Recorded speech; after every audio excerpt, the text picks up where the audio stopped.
All right, our connection to animals, is through representation, which I was just showing you, and then also through appropriation and how we absorb them through all these other ways, like through food. This is a restaurant in New York City in Greenwich Village, and, this idea that we can, come on in to our restaurant. There's this sliced open salmon, but we don't know who fished the salmon. We don't know where really it came from. We're completely separated from the origin now.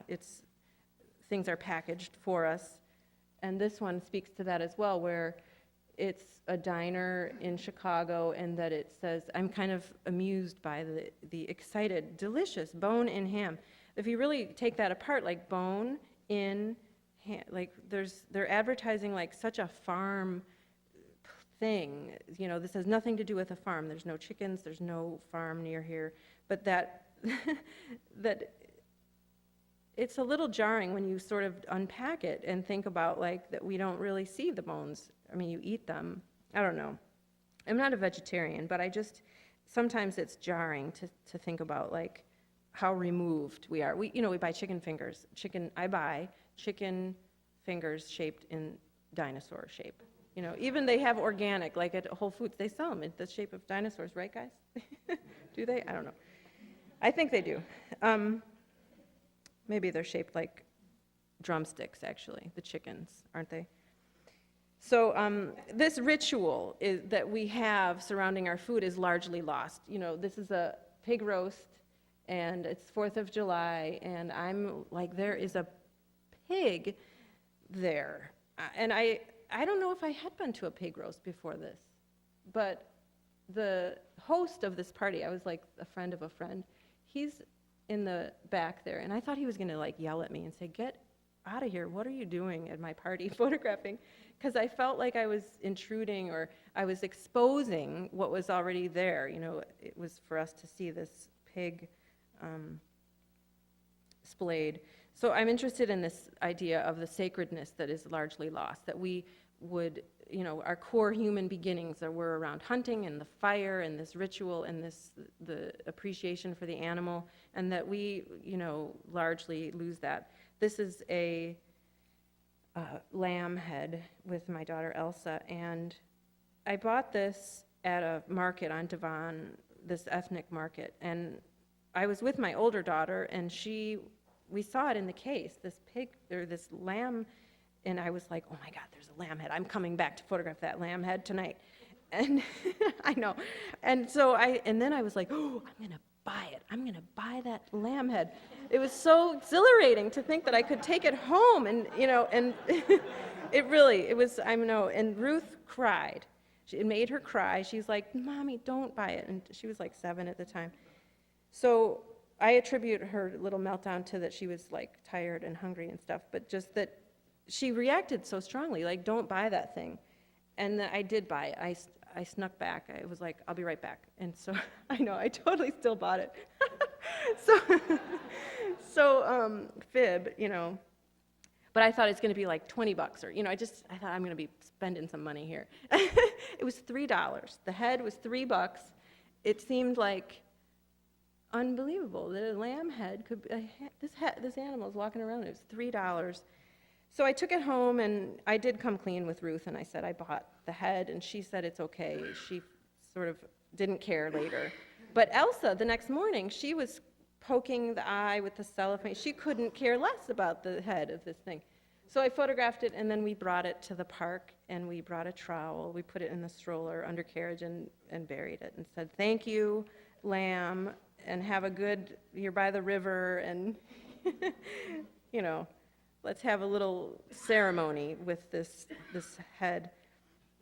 So,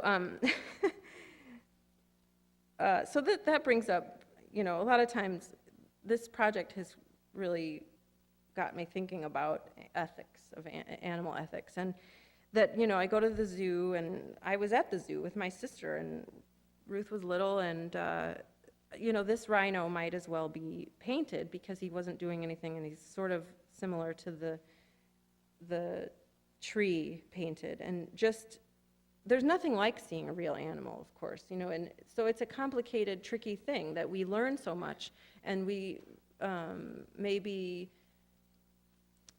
maybe it has a benefit that we can't even see, this idea of captive animals, and what they give us more appreciation perhaps, but that it's to the expense of the individual. So I've tried to figure out, where do I stand in this, what's justifiable captivity, and I've kind of come to that, for me, the big ones like elephants and polar bears and big cats and the apes, that they're so smart and that they just can't swing it. They can't survive well.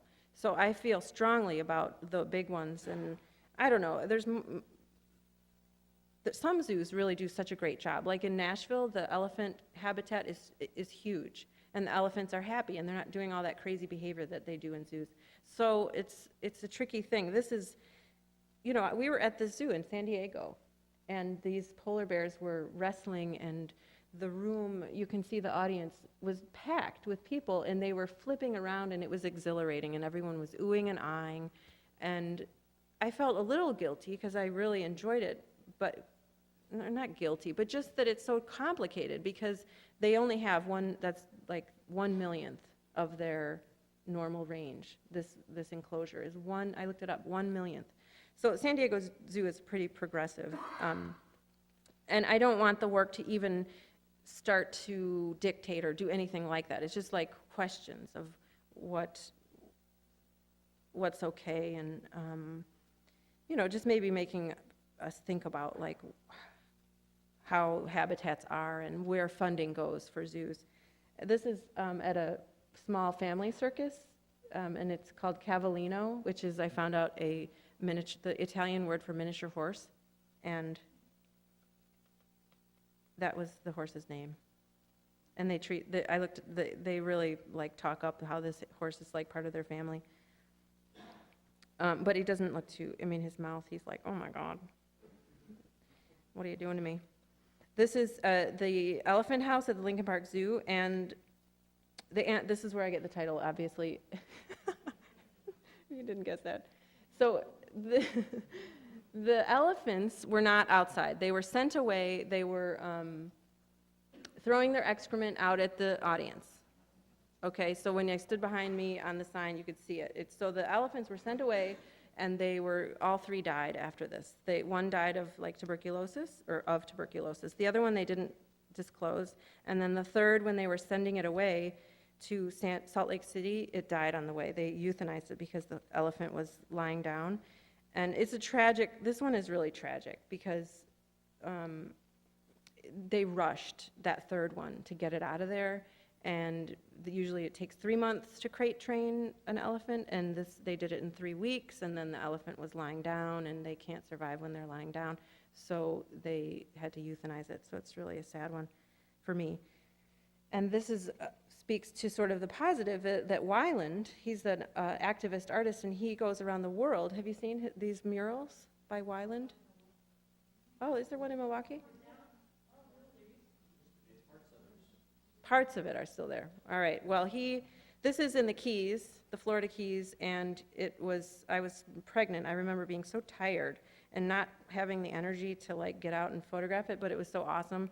It was on a Kmart and the carts, and I'm like, let's just do it. So I did it. Half the pictures all practically are things that I didn't plan. I'm just have my camera and I'm ready and I'm looking.